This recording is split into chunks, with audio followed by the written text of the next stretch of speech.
Este es uno de los casos más enigmáticos y misteriosos de la historia naval, la desaparición de un barco cuyas intrincadas circunstancias hasta el día de hoy está sumergido en un oscuro misterio. Desde las tinieblas, historias de misterios.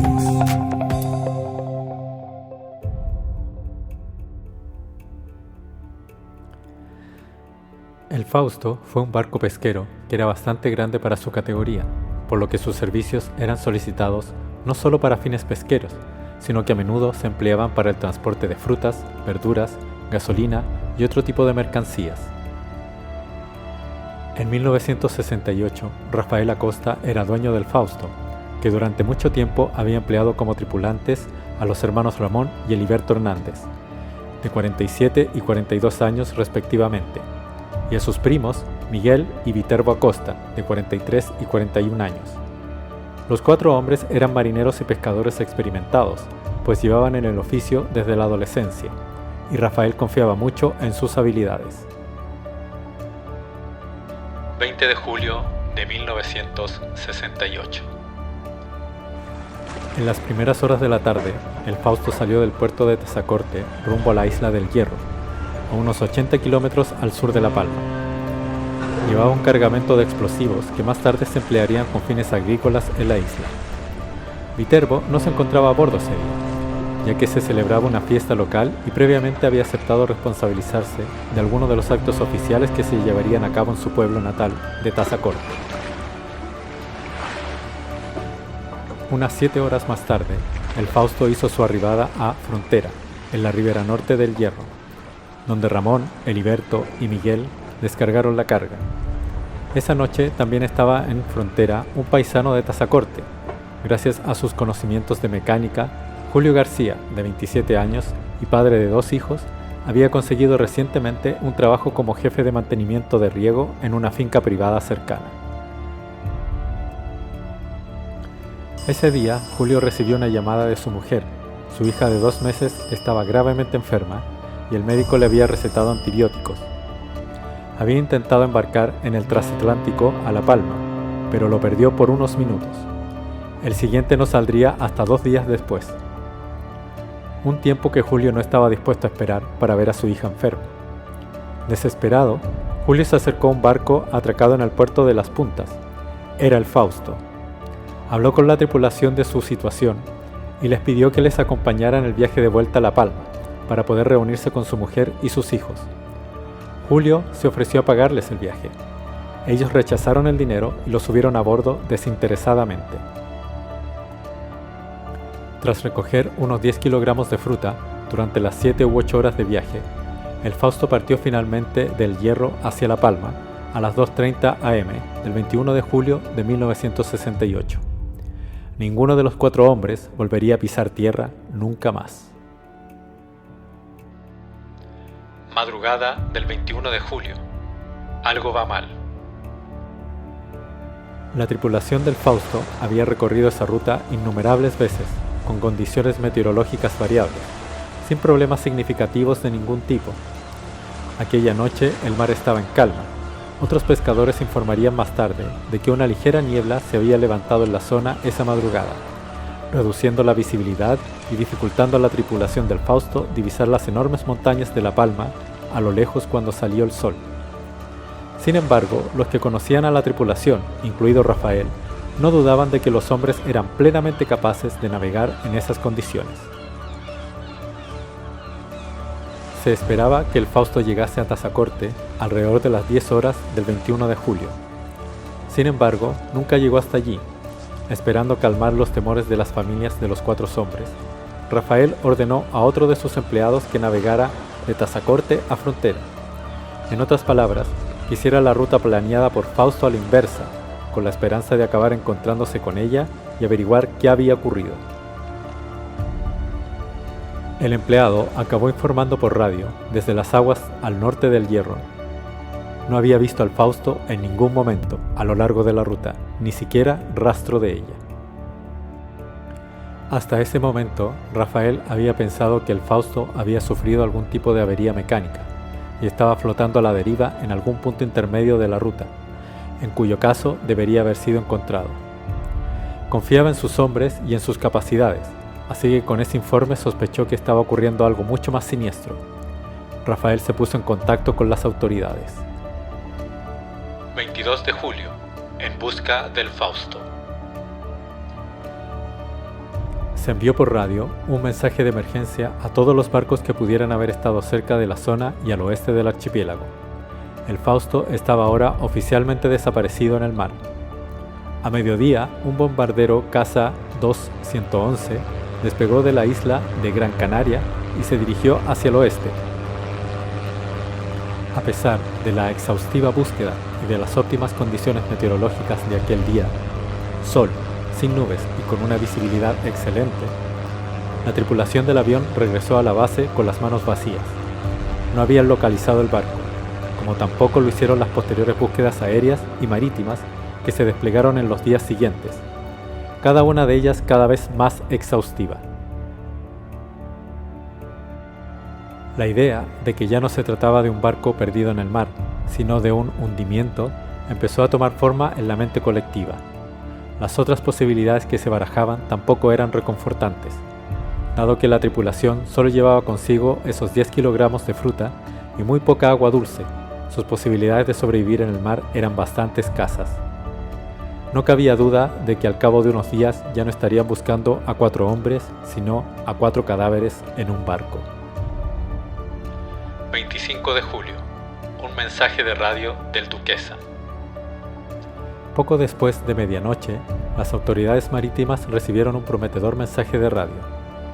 El Duquesa, un buque de referencia británico que venía de Sudamérica rumbo a los Países Bajos, había avistado un pequeño pesquero que parecía ir a la deriva en el océano. Al parecer, la tripulación del barco utilizaba una linterna para señalar su posición a unos 190 kilómetros al oeste de La Palma, muy lejos de la ruta original del Fausto. Poco después, el buque británico confirmó que el misterioso barco era, de hecho, el Fausto. Ramón, Heliberto, Miguel y Julio estaban vivos, deshidratados, hambrientos, quemados por el sol y agitados, pero vivos. La buena noticia se extendió rápidamente no solo por La Palma, sino que por todo el archipiélago. Parecía que, tras casi 4 días de horror y desesperanza, finalmente habría un final feliz. Con la ayuda de tripulantes hispanohablantes, el Duquesa pudo comunicarse con el Fausto. Tras darles comida, agua y cigarrillos, se ofrecieron a remolcarlos de vuelta a La Palma. Y, de forma inesperada para todos, en este punto las cosas dieron un giro extraño. Los 4 tripulantes del Fausto rechazaron la oferta de ser remolcados. En su lugar, pidieron que se les diera suficiente combustible y comida para regresar a La Palma por sus propios medios. Cuando se les preguntó qué tipo de avería o fallo mecánico habían sufrido, respondieron que su barco estaba bien y que no había nada fuera de lo normal. Algún tiempo después, el capitán y otros miembros de la tripulación del Duquesa señalarían de que, aunque los 4 hombres estaban asustados por su experiencia cercana a la muerte, estaban lejos de encontrarse en el estado de colapso mental en el que a menudo se encuentran los náufragos supervivientes. No obstante, la Duquesa accedió a su petición. La tripulación del Fausto recibió combustible suficiente para navegar 18 horas a toda vela, y un generoso suministro de comida y agua para el viaje. La Duquesa comunicó por radio a Tazacorte que el Fausto llegaría a las 19 horas del mismo 25 de julio. En Tazacorte se respiraba un ambiente de alegría y alivio. A las 18 horas todo el pueblo se había reunido en el puerto esperando el regreso del Fausto. Se había organizado una fiesta con vino incluido, en la que las familias de los 4 hombres eran el centro de atención, ya que apenas podían esperar con los ojos puestos en el horizonte del océano el regreso de sus seres queridos. Todos en el muelle animaban a los familiares de la tripulación a no desesperar. Les aseguraron que probablemente llegarían pronto, tal vez en 1 o 2 horas. Pasaron las horas, llegó la noche, y aparte de algunos barcos que habían zarpado antes con la esperanza de encontrarse con el Fausto, ningún navío apareció en el horizonte. Negándose a que sus temores volvieran a invadir sus mentes, las esposas y los hijos de los marineros permanecieron en los muelles, donde pasarían la mayor parte de la noche esperando a un barco que nunca volverían a ver. El Fausto había desaparecido en el mar una vez más. 26 de julio. Continúa la búsqueda. Esta vez, muy temprano por la mañana, no uno, sino 4 aviones caza 2-111 volvieron a despegar de Gran Canaria. Las órdenes eran claras: volar hacia el punto exacto donde el Duquesa encontró al Fausto, establecer ese punto como zona cero de la nueva búsqueda y, una vez allí, buscarlo en un radio cada vez mayor. Varios barcos más, tanto militares como civiles, incluido el Castor, un buque de investigación, se unieron a la búsqueda. Se solicitó ayuda a la España peninsular, que envió hidroaviones Grumman, así como 2 Douglas DC-4, que ayudarían a cubrir una zona de búsqueda en el océano incluso mayor que toda la península ibérica. En su momento, la búsqueda del Fausto se convirtió en la mayor búsqueda de una persona desaparecida en la historia de España, con un coste mayor de 1 millón de pesetas, lo que equivaldría aproximadamente a 2,26 millones de dólares actuales. Todo ello en un periodo de pocos días. A pesar del enorme esfuerzo y dedicación puestos en el caso de Fausto, la búsqueda fue en vano. El Fausto no aparecía por ninguna parte en el océano, y ahora el misterio era aún más desconcertante que nunca. Finalmente, el 7 de agosto se suspendió la búsqueda. El Fausto fue declarado oficialmente perdido en el mar.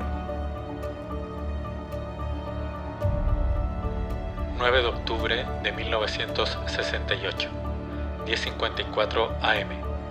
El Ana Di Maio encuentra algo en el océano. Habían pasado 2 meses y, poco a poco, los familiares de la tripulación del Fausto iban asimilando la pérdida de sus seres queridos. Fuera lo que fuese lo que les había ocurrido, estaba claro que no iban a volver. Para el resto de la sociedad, el Fausto había empezado a ser cosa del pasado, y la vida volvía a la normalidad. Mientras tanto, en algún punto en medio del océano Atlántico, el mercante italiano Ana Di Maio se dirigía a Venezuela. Era una mañana oscura y nublada, pero aparte de eso, las condiciones de navegación eran buenas. Todo iba bien y normal cuando divisaron algo delante de ellos en la distancia. Al observarlo más de cerca, se dieron cuenta de que estaban ante un pequeño pesquero, de los que no son aptos para la navegación transoceánica. El barco parecía ir a la deriva sin nadie al timón. Su indicativo de llamada era claramente visible en el casco. Se llamaba Fausto. El Ana Di Maio se detuvo junto a la pequeña embarcación. El primer oficial, Luciano Accione, junto con un marinero de cubierta, subió a bordo del barco desierto. No había nadie en la cubierta ni en el camarote, y dado el buen estado del barco, parecía que su tripulación había desaparecido sin dejar rastro. Accione no encontró signos de violencia ni daños en el barco. No pudo encontrar ningún cuaderno de bitácora a bordo que pudiera explicar lo sucedido. Hasta aquí, el Fausto parecía un barco en perfectas condiciones de navegabilidad, que de alguna manera había acabado en medio del océano Atlántico sin nadie a bordo. Eso era todo lo que parecía el Fausto hasta que abrió la escotilla en la cubierta que daba a la sala de máquinas y bajó al interior. Allí abajo había un hombre muerto tumbado boca arriba en el suelo, junto al motor del barco. Estaba desnudo y junto a él había una radio de transistores. Era evidente que el hombre había muerto mucho antes y probablemente debido a las particulares condiciones del medio oceánico, su cuerpo estaba momificado hasta cierta medida. Alarmado, Accione ordenó al marinero de cubierta que regresara al Ana Di Maio y pidiera a los operadores de radio que enviaran un mensaje notificando el espeluznante descubrimiento. Mientras tanto, inspeccionó a fondo la sala de máquinas, tratando de obtener alguna pista de lo que podría haber ocurrido. Encontró un pequeño cuaderno que pensó que podía haber pertenecido al muerto. Al abrirlo, lo primero que le llamó la atención fue el hecho de que un buen número de páginas habían sido arrancadas. Finalmente se determinaría que faltaban 28 páginas del cuaderno. De las páginas que quedaban, las primeras tenían una serie de números, apenas una serie de cálculos rápidos y sencillos, y algunas anotaciones en castellano. La última, con algo de contenido, era la página que seguía inmediatamente a la última que había sido eliminada. Contenía un texto mucho más elaborado que Accione no pudo entender del todo, pero pudo notar sin embargo que se trataba de algún tipo de despedida. Finalmente, Accione regresó a Anna Di Maio con el cuaderno y los escasos documentos encontrados en el camarote, en su mayoría de seguros. Transcurridas 5 horas desde el encuentro, las autoridades españolas ya estaban al corriente del hallazgo, al igual que los habitantes de La Palma. Parecía que, una vez que el misterioso cuerpo regresara a España para ser examinado, al menos obtendrían algunas respuestas. El Anna Di Maio había informado de su intención de remolcar el Fausto con ellos hasta el puerto Cabello, en Venezuela. También prometieron enviar a España un sobre con algunos documentos encontrados a bordo. Por alguna razón, nunca se mencionó el cuaderno, sino hasta mucho más tarde. 11 de octubre, 06:30 am. Un telegrama del Anna Di Maio. En menos de 2 días después de la reaparición del Fausto y de la decisión de remolcarlo a Venezuela, las autoridades españolas reciben un telegrama del Anna Di Maio. El mensaje es extraño hasta la incredulidad. Informan de que, mientras era remolcado, el Fausto se había hundido de proa durante la noche, rasgando y arrastrando consigo el cable del remolque. Indican la posición a unos 2.200 kilómetros al suroeste de La Palma y a unos 3.000 kilómetros al noreste de Venezuela. El cadáver se encontraba en el Fausto, por lo que desapareció con el barco y no pudo ser recuperado. Lo único que quedaba eran documentos recuperados por Accione. Finalmente el cuaderno llegó a La Palma, donde fue mostrado a los familiares de las víctimas. Finalmente fue Luz, la mujer de Julio García, quien la reconoció como la libreta de su marido, en la que Julio solía anotar sus apuntes personales y los pagos de quienes habían solicitado sus servicios como mecánico allá en La Palma. Una vez en suelo español, se examinó el contenido del cuaderno. La última página contenía, efectivamente, una despedida de Julio a su joven esposa, en la que le indicaba cómo proceder con los seguros que él había pagado y cómo vender sus propiedades para que ella no se quedara sin dinero tras su muerte. El texto terminaba así: No le cuentes nunca a nuestro hijo todo lo que me ha pasado. Sabe que Dios quiso este destino para mí. Te amo. La dirección de Julio estaba escrita al final de la página y Luz confirmó que esa era la letra de su marido. En 2013, Luz seguía viva y aún conservaba esa última página del cuaderno de Julio. Nunca volvió a casarse. Lo más llamativo de aquella nota, además de que Julio era consciente de su inminente muerte, era que empezaba de forma abrupta y sin contexto, lo que, junto con las páginas que faltaban, llevó a los investigadores a creer que, por alguna razón, Julio había documentado en esas páginas perdidas la serie de acontecimientos que condujeron al misterioso destino de El Fausto.